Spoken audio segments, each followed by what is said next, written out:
Perhaps the first place to begin is in the decision of the model or paradigm through which to explore this whole arena. Now, I'm in around 1,000 hours of different study, reading different trauma books, reading different therapeutic books, and trying out different models. And EMDR has some benefit.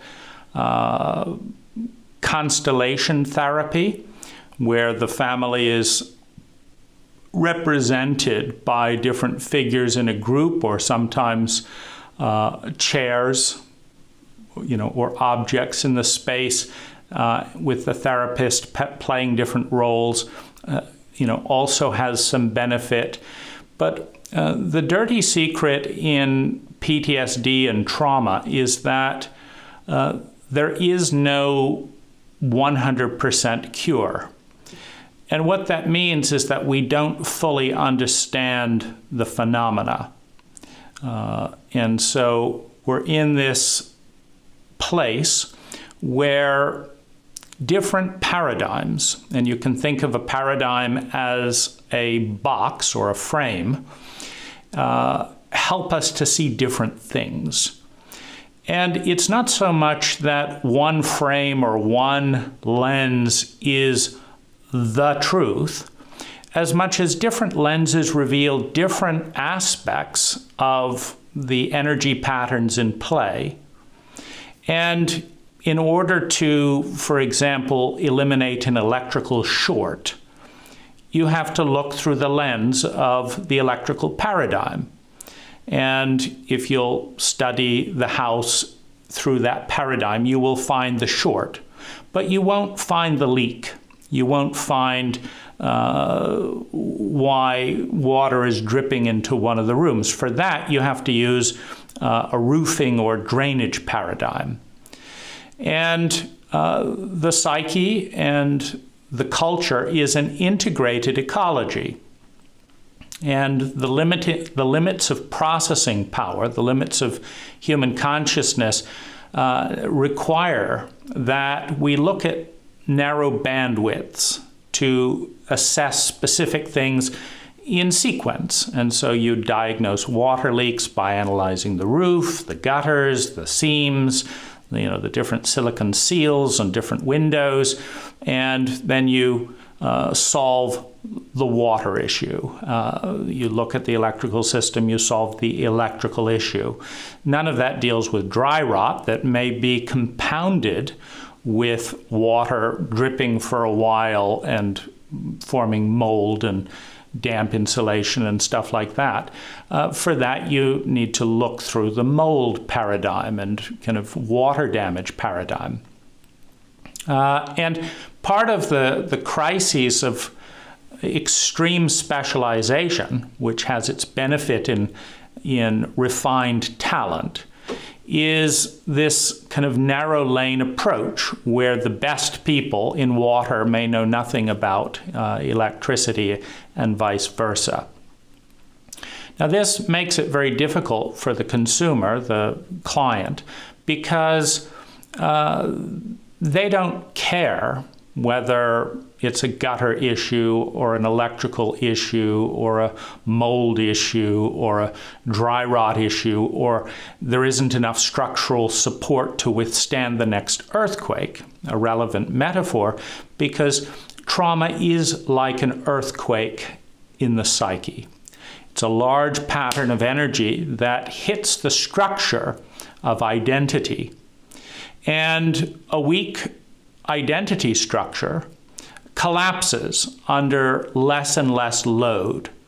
And so you have all these different matrices, and we have a tendency, due to the prevailing environment of shaming ignorance, it's part of chauvinism, to devalue what is not known and value what is known. It's a difficult scientific case to make because 99.999% of the universe of reality is unknown, and most of it is unknown. But perhaps precisely because of the overwhelming scale of all that is not known, we are prioritizing knowing and elevating those who know. And this leads to the phenomena of the hammer looking through the lens of nails. So if you ask a hammer what to do, it's always to hit something.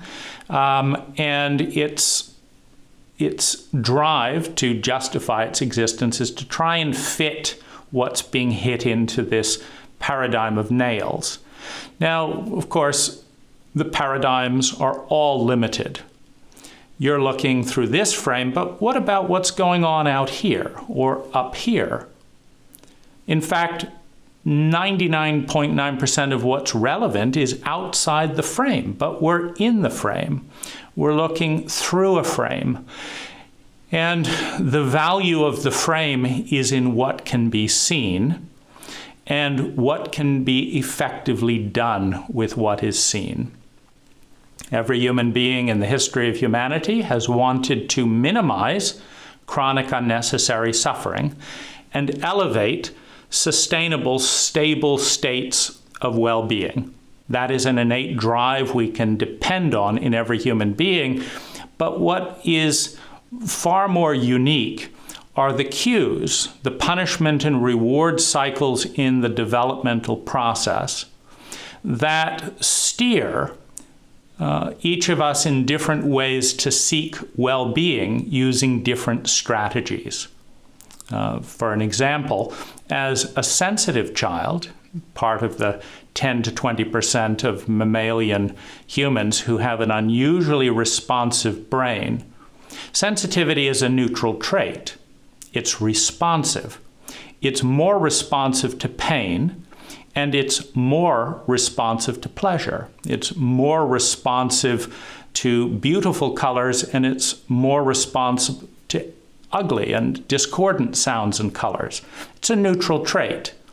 If you're in a dysfunctional environment, sensitivity leads to extreme escalations in pain that a psychologically illiterate majority do not have a framework to process, because as part of our psychological illiteracy, we do not give 5-year-old, 10-year-olds sensitivity tests and modulate the energy of the culture and the parents to attune to the level of sensitivity of a given person.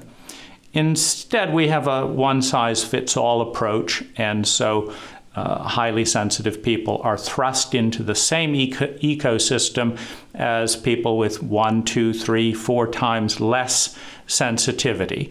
And sensitivity is also neutral, meaning there's this point of boredom and numbness. Then there's the point of pleasurable engagement and reactivity. And then there's a point up here where the stimulation threshold starts to move into pain, discomfort, agony, torture, because it's the screech of sensation through a sensitive microphone on a reverb that doesn't let up.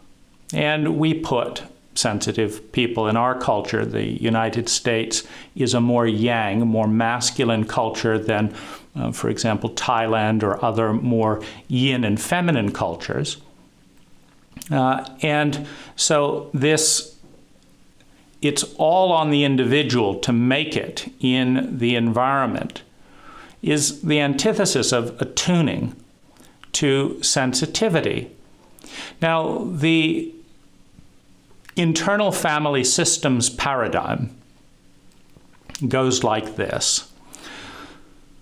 The presenting self, the sensations, etc. in the body, pre-language. As language is formed, they adopt an identity, a pattern of thinking, feeling, speaking, doing, and being.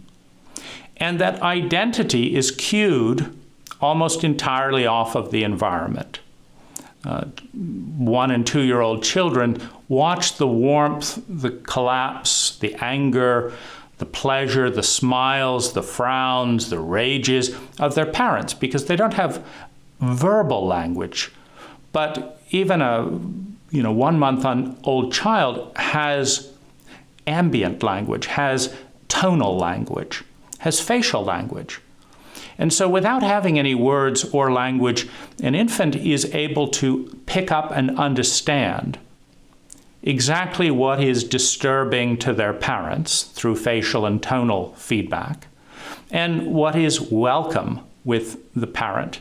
And this is where the butchery begins, because every culture, every cult, the root word of culture, is defined primarily by what it rejects or sublimates and what it elevates. You cannot define yourself except in opposition to what you are not. If you are everything, there is no distinguished self. You're part of a larger ecology. But the individuation of the ego is a process of saying, I'm not that, I'm not that, I'm not that, I'm this, what remains. The Michelangelo comment of, how do you create these beautiful sculptures? Well, I cut away everything that is not the sculpture, and the sculpture remains. This is also a tremendous amount of cultural identity and individual and family identity. This part is unwelcome, that part scares mom, that part does not have a birthing place. Because part of the crisis of paradigm is that which is potential, that which is probable within the psyche, but that does not have any landing place, any home within the cult in which it is born, either goes insane or goes unconscious, or hangs on in a tenuous relationship of insecure attachment, because there's no place for that. If Jesus was born today, he would be viewed as a communist, as a rabble-rouser, as someone to be locked up. Because within dogmatic, materialistic, scientific, capitalist cult, there's no room for wonder, for mysticism, for visions of the divine or anything like that. You're crazy. You're crazy if you're outside the box, and the box is defined by the paradigm. And every cult picks its paradigms based on what's leading towards evolution. There's an evolutionary continuum of intelligence. On that journey, where everyone wants to avoid feeling sustainably bad and wants to move towards feeling sustainably better, we're talking about the intelligence continuum. And intelligence is measured on that continuum. The intelligence of an organism, of an entity, of a pattern of energy, can be measured by the efficiency with which it transforms energy, time, money, natural resources. If we were a more esoteric cult, we might talk about attention, emotional energy. Emotional intensity, if you expend 1,000 units of emotional intensity, that's an enormous volume of energy. But we, in the West in particular, as part of chauvinism, tone down the feminine to what? Elevate the masculine.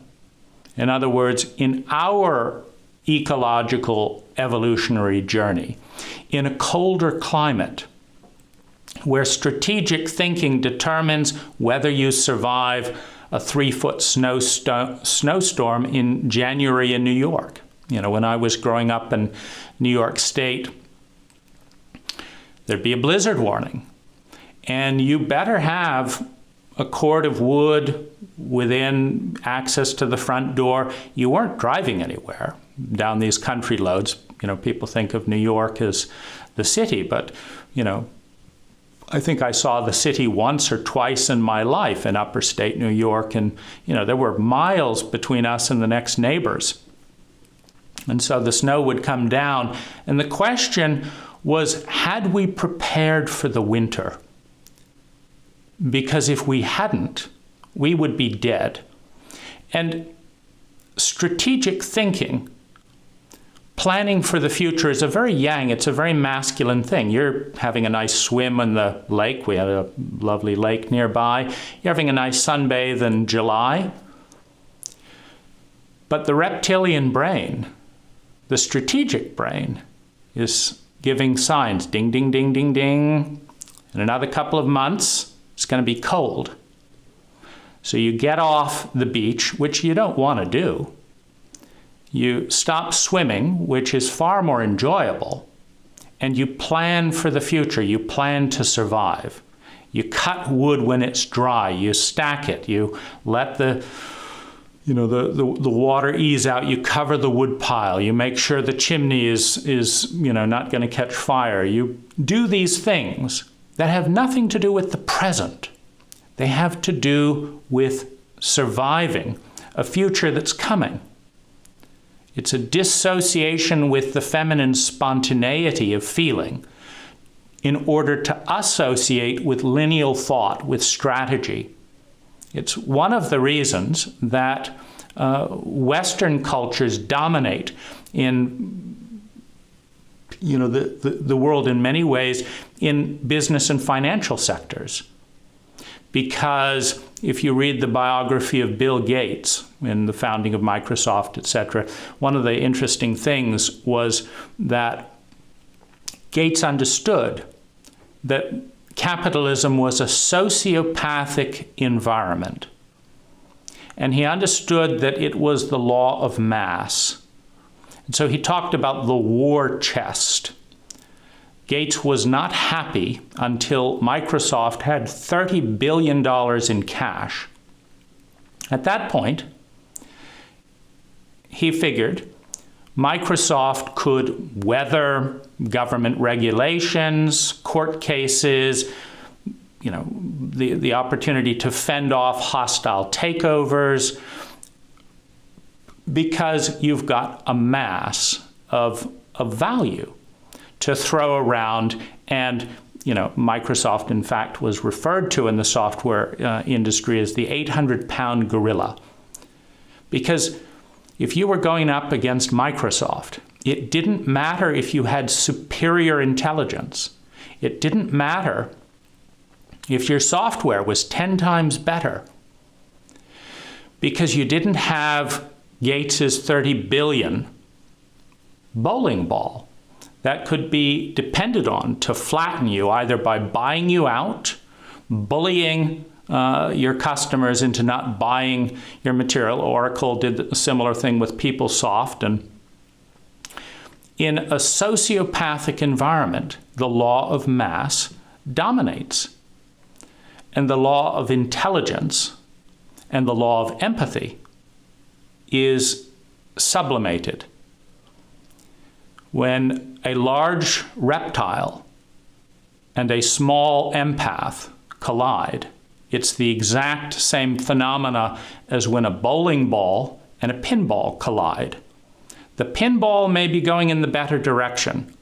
The pinball may be made of superior materials, stainless steel.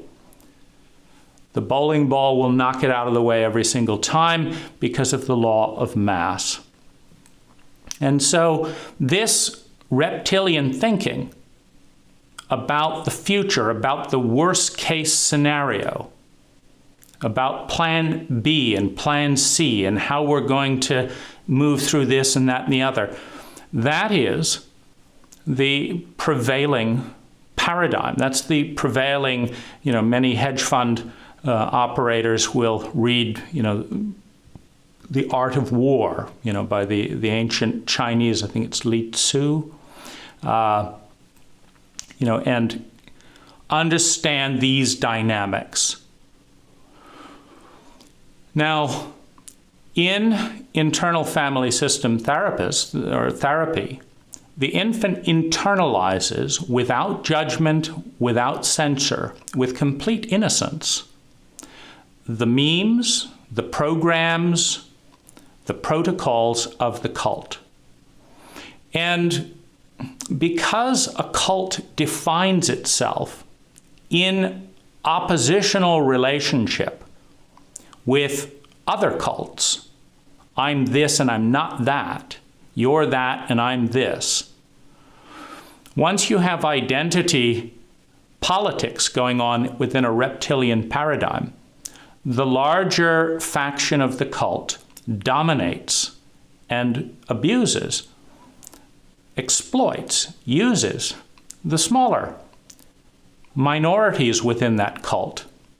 The whites enslave the blacks as a minority faction that lacks the mass to advocate for their humanity. The state of childhood development is unconditional internalization. Dad hits a child. The child looks up at the deity and says, I'm bad. If I wasn't bad, why would Dad hit me?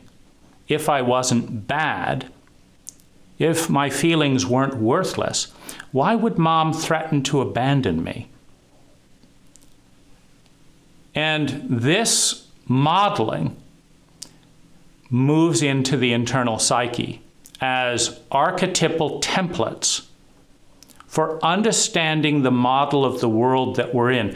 And this is intelligent because the family is a fractal representation, is a microcosm of the larger cult. And the individual becomes a microcosm of the family, which is mirrored in many ways with at least some aspect of the cult. Meaning, if the cult has no space within its dogmas and protocols for childhood abuse, for parental illiteracy, for traumatic illiteracy, for psychological illiteracy, then there are no parents who lack those skills. In order for you to have a mother and father that display sociopathic tendencies, they have to exist in a cult that causes and or allows sociopathic tendencies in a certain percentage of its parents to one degree or another. And there's always a continuum, a bell curve of any group where you have the majority in the middle and then you have the tail ends in the probability field. You have the outliers in any probability field. So you might have medium abusive people in the middle and a minority of highly competent people and a minority of highly abusive and incompetent people. It's not personal, it's the probability field of the cult.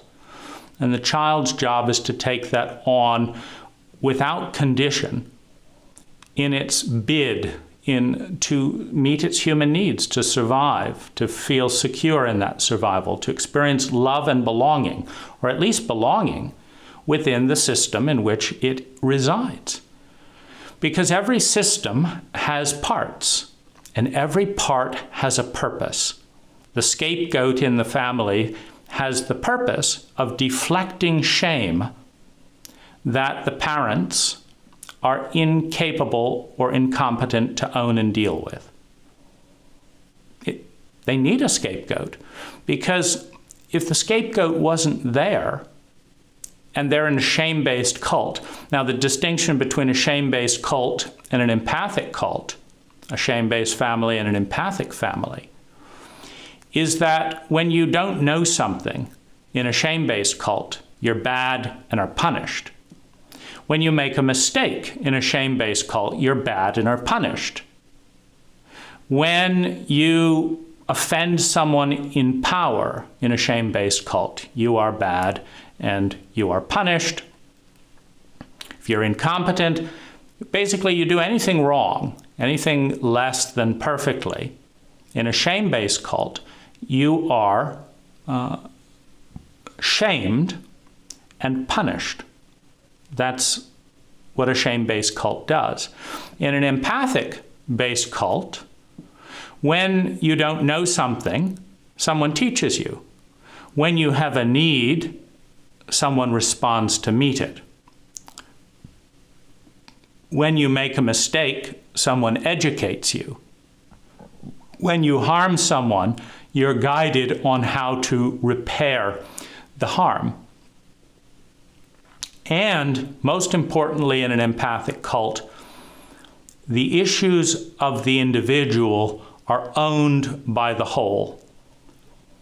In a sociopathic cult, in a yang, highly masculinized cult, all of the faults in the cult are directed at the individual. And you can see this in the fractal pattern of the family. How many times when dad loses his keys, does he yell at the children? What the hell have you done with my keys? Why?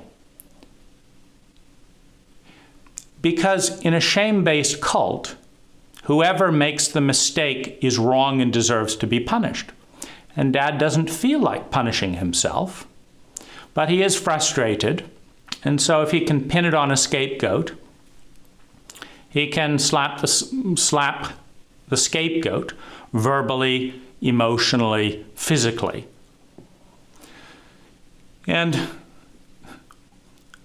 shame-based cults are a symptom of low competency. And one of the reasons for that is shame comes out of the lower brain. The punish dynamic in the lower brain is there's pain, and someone has to be blamed for it. And part of the reason for that is blame is an anesthetic. If you blame something, it numbs the fear of the incompetence. But all incompetence produces scarcity. All scarcity of needed resources produces pain. And at a certain level of pain, the empathic brain shuts down, and what's left is the law of the jungle, the law of the reptile. The law of the reptile is, I'm bigger than you, and so I'm going to attack you. And you can't defend yourself because you're smaller than me. The children cannot stand up for fairness with the parents. The citizens cannot stand up for justice to their governments. The homeless people cannot stand up to justice with their police. Might makes right is the reptilian program. Now, the internal family system is unconditionally incarnated into the psyche and body of the child. And in the maturation process, if there is a healthy permission in the cult to challenge authority, to rebel, at some point, the innate imperfections in the system will become conscious because they bring pain. The adolescent is growing up in the pain of a dysfunctional system, and pain educates. Pain draws attention. And as the adolescent that is healthy focuses on the incompetence and failings and hypocrisy and injustice of the system that they unconditionally tolerated and accepted as children and could not fight, the adolescent starts the healthy job of fighting that incompetence, of rebelling against the innate flaws in every system, not to mention the innate flaws of operating a cult out of the reptilian brain. Now, all you have to do is watch a mother walk into a bank and explain her situation to the banker to understand whether we're dealing with empathy or with reptilian program. Because the more the mother explains that her husband broke his back, that he can't finish the contract on the job he's doing because he broke his back, so he can't get paid for the contract that he can't complete because he broke his back. But he's got $200,000 of medical bills, and he can't take care of himself because he broke his back. And so the wife has to stay home to care for her husband, which means her income goes down. And then the bank is closing in on the mortgage because she can't pay the mortgage bill and not work and not have her husband work and raise her children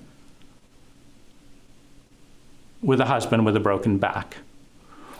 Now, the law of empathy is this: who is in the most pain?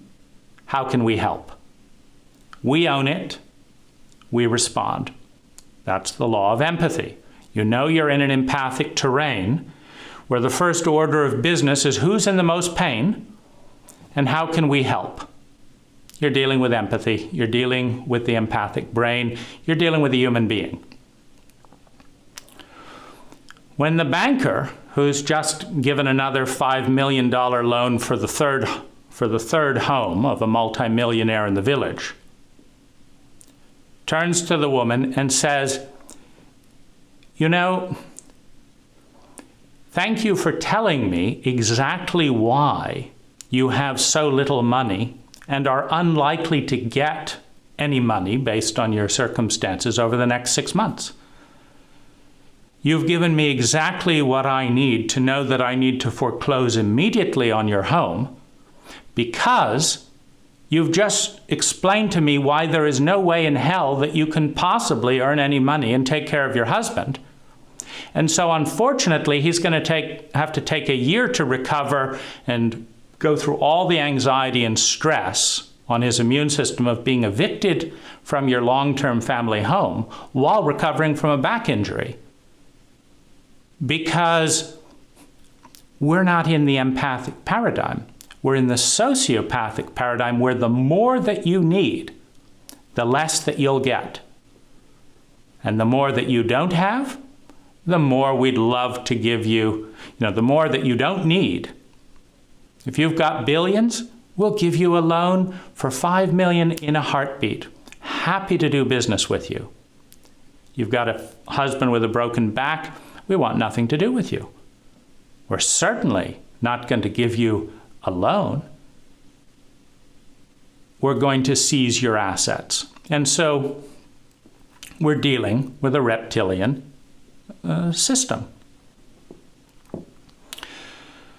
Now, the archetypal templates of masculinity, of femininity, of how do we cope with intense feelings and when this comes up, and what topics we can't possibly bring up at the dinner table because Uncle Billy has a fit, and if Uncle Billy has a fit, he goes on a drinking binge, and if he goes on a drinking binge, he feels terrible the next day and crashes his car, and then it's like, don't bring up this topic with Uncle Billy.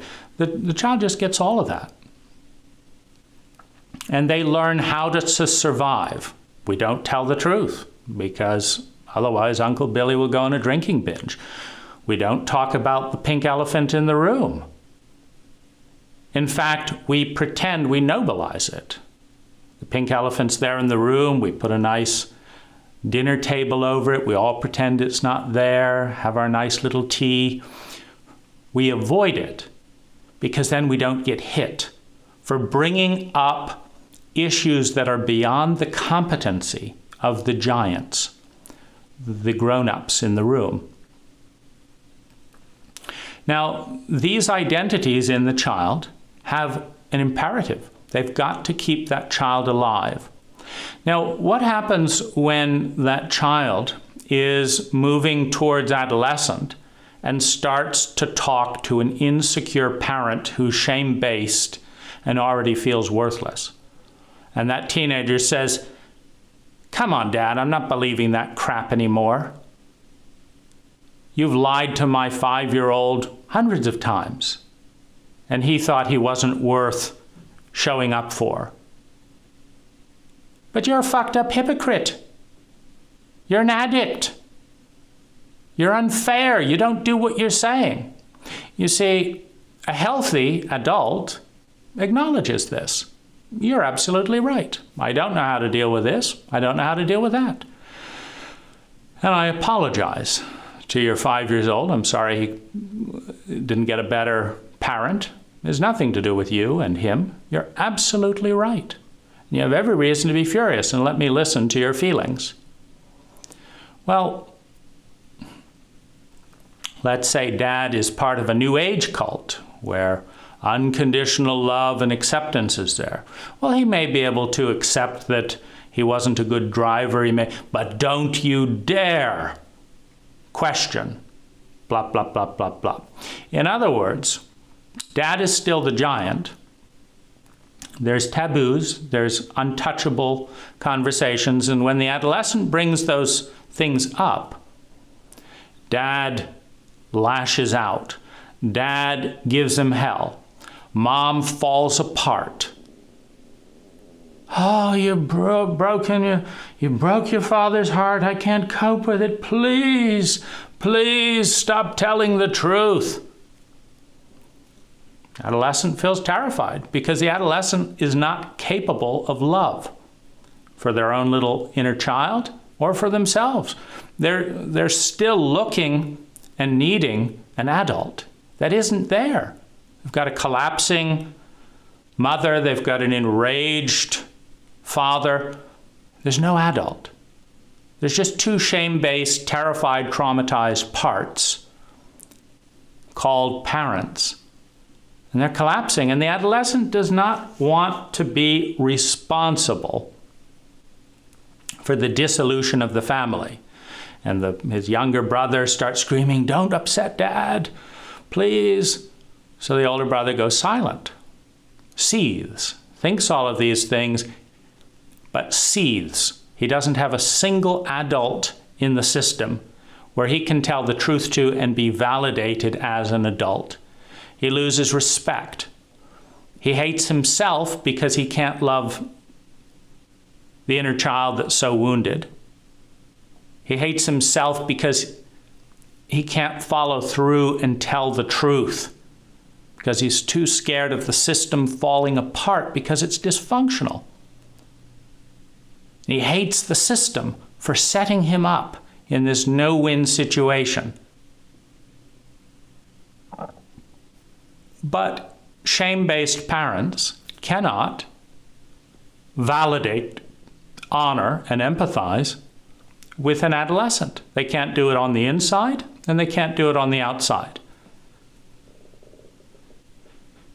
Instead, they're shaken with this little shattering of their fragile delusions of what great parents they are. And, they manage to sell the 5-year-old on that.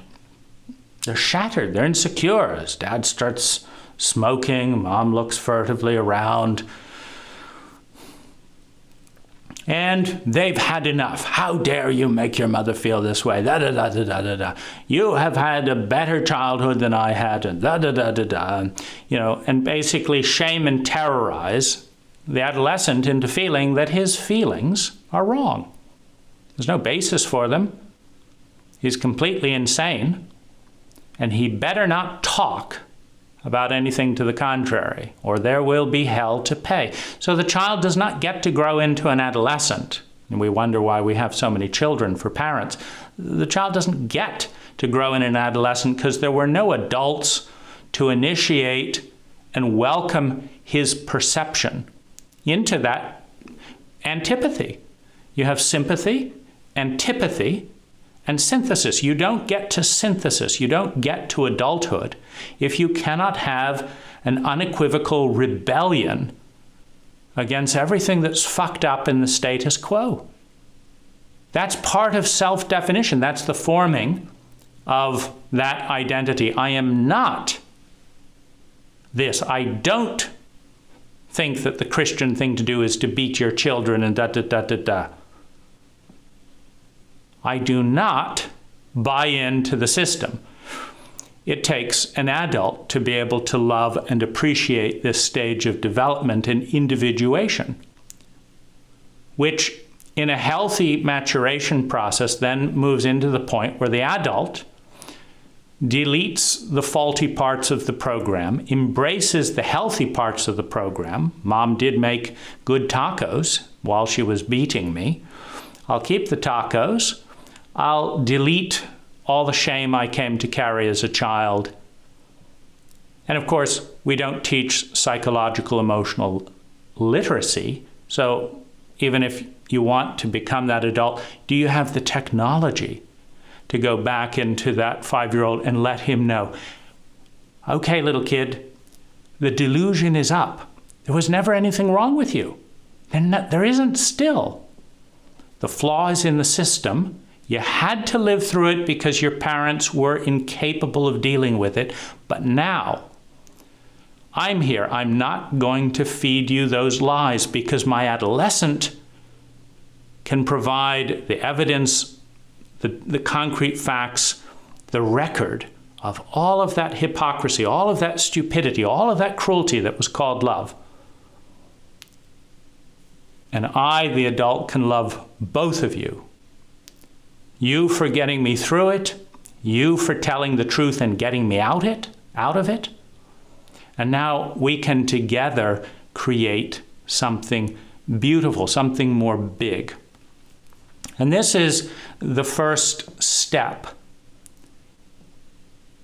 This is the first step in this process of understanding abuse cycles, which we'll be going into in more detail.